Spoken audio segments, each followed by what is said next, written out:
Waalaikumsalam. Siang juga. Gimana pelajaran hari ini? Lancar Pak. Lancar? Ini masih banyak khawatir Pak.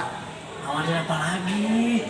Kan sekarang tuh lagi banyak gempa gitu Pak, gempa besar. Terus takut kalau misalnya nanti tuh gempanya tuh pas kita lagi belajar di kelas. Begitu ya? Iya Pak. Oh, iya. Bapak juga bisa ngebayangin kalau nanti tiba-tiba ada gempa bumi terus gede, guru dan siswanya semua gak pada punya pengetahuan tentang bagaimana mengantisipasi gempa. Bisa-bisa, wah, banyak jatuh korban ya. Mesti gimana coba, ayo. Kayaknya mesti bikin program sosialisasi mitigasi bencana gempa. Mitigasi bencana itu kayak gimana Pak?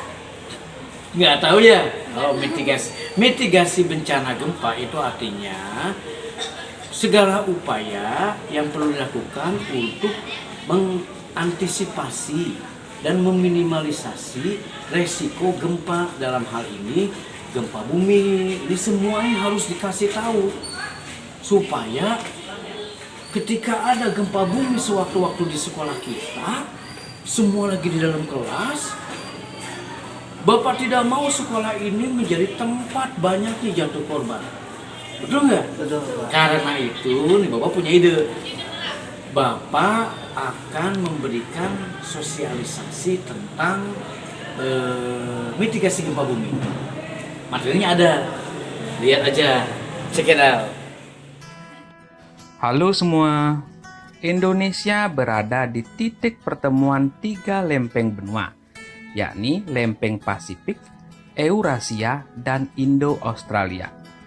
Hal ini membuat Indonesia rentan diguncang gempa bumi. Dalam setahun, Indonesia bahkan diguncang ratusan gempa bumi. Lalu, apa yang harus dilakukan saat gempa terjadi? Berikut ini adalah hal-hal yang harus kalian lakukan di saat terjadinya gempa. Yang pertama adalah usahakan tetap tenang. Saat gempa terjadi, usahakan untuk tetap tenang. Jangan sampai panik berlebihan, karena menurut sebuah riset, panik berlebihan justru rentan akan membuat kita cedera. Yang kedua, terapkan prinsip drop, cover, dan hold on. Jika saat gempa terjadi, kalian sedang berada di dalam gedung, segera terapkan prinsip drop, cover, dan hold on. Artinya, jatuhkan diri ke lantai, kemudian tutupi diri dengan berlindung di bawah meja atau perabot kokoh lainnya, serta bertahanlah sampai guncangan gempa berhenti. Jika tidak ada meja atau perabot yang bisa menutupi kita, kalian bisa menutupi wajah dan kepala dengan tangan, lalu berjongkok di sudut dalam gedung sampai getaran gempa reda. Yang ketiga adalah tetaplah di dalam ruangan sampai guncangan gempa berhenti. Jika saat terjadi gempa Anda sedang berada di dalam ruangan, tetaplah untuk berada di dalam ruangan tersebut sampai guncangan benar-benar berhenti dan aman untuk keluar. Berdasarkan riset, sebagian besar cedera terjadi ketika orang-orang di dalam gedung mencoba untuk pindah lokasi lain saat gempa berlangsung. Panik dan lari keluar di saat gempa masih terjadi justru menempatkan kita pada risiko cedera yang lebih besar. Yang keempat adalah hindari menggunakan lift. Saat gempa terjadi, jangan menggunakan lift. Gunakanlah tangga darurat. Gempa bisa membuat lift gagal beroperasi, bahkan putus dan terjatuh. Jika kita berada di dalam lift saat gempa terjadi, langsung tekan tombol ke lantai terdekat dan segera keluar dari lift. Yang kelima adalah carilah area terbuka. Saat gempa terjadi, cara terbaik untuk menyelamatkan diri adalah pergi ke area terbuka. Misalnya, ke tanah kosong atau lapangan. Jauhkan diri kalian dari pohon, gedung, dan tiang-tiang listrik. Yang keenam adalah hentikan kendaraan jika kalian sedang mengemudi. Jika gempa terjadi saat kalian sedang mengemudikan kendaraan, segera pinggirkan kendaraan Anda dan berhenti.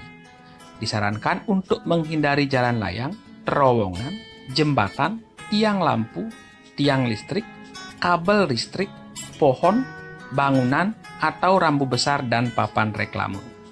Jika kalian berada di dalam mobil, berlindunglah di dalamnya. Tetapi jika kalian menggunakan sepeda motor, carilah tempat yang terbuka. Yang ketujuh adalah antisipasi gempa susulan.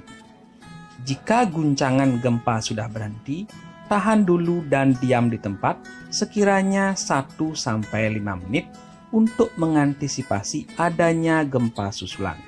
Jangan tergesa-gesa sebab masih ada kemungkinan puing-puing bangunan berjatuhan di tanah. Yang kedelapan adalah waspadai ancaman tsunami. Dalam beberapa kasus, gempa bumi seringkali diikuti oleh tsunami. Jika kalian berada di zona bahaya tsunami, segera lakukan evakuasi dan pergilah ke tempat yang lebih tinggi, seperti wilayah pegunungan. Tidak dianjurkan menunggu pemberitahuan resmi karena bisa membuat kalian terlambat menyelamatkan diri. Yang kesembilan adalah pantau informasi terbaru. Jika gempa sudah berhenti, tetaplah waspada dan selalu pantau informasi-informasi terbaru dari pihak yang berwenang, bisa lewat radio atau televisi jika memungkinkan. Dan bila internet tidak terputus, pantaulah lewat sosial media. Jangan lupa untuk mengabari ke sanak saudara atau orang terdekat tentang kondisimu yang terbaru. Yang terakhir dan yang terpenting adalah berdoa.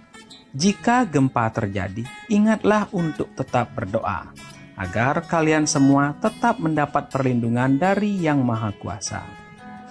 Itulah hal-hal yang harus kalian lakukan di saat terjadinya gempa. Semoga informasi ini dapat membawa manfaat buat kalian semua. Terima kasih atas kesediaannya meluangkan waktu menonton video ini.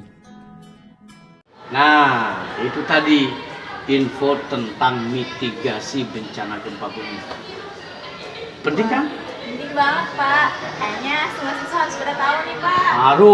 Harus. Setelah ini Bapak akan sampaikan informasi tentang antisipasi bencana gempa bumi ini ke semua siswa dan juga Dewan Guru. Mudah-mudahan sekolah kita akan selalu menjadi tempat yang aman jika sewaktu-waktu ada bencana termasuk di dalamnya. Ya, begitu ya? Ya, Bapak. Lanjut belajar lagi. Terima kasih banyak. Ya Pak, makasih. Ya, mangga.